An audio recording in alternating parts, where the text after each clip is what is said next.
Buccal cavity. Buccal cavity has two main structures in it: tongue, teeth. Tongue is a thick, muscular, and protrusible structure present on floor of buccal cavity. Tongue has taste buds or papillae which help in tasting food, mixes food and saliva, and facilitates swallowing. Teeth are present in both jaws of human beings. Teeth are embedded in the sockets of jaw bones. In adult man, there are 32 teeth, 16 in each jaw.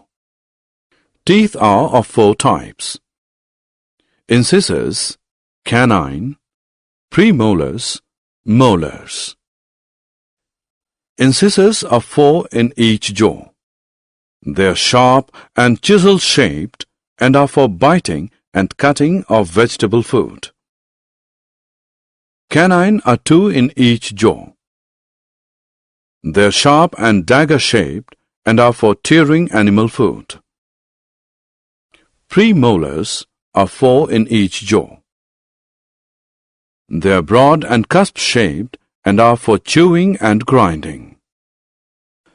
Molars are 6 in each jaw. They are broad and cusp-shaped and are for chewing and grinding.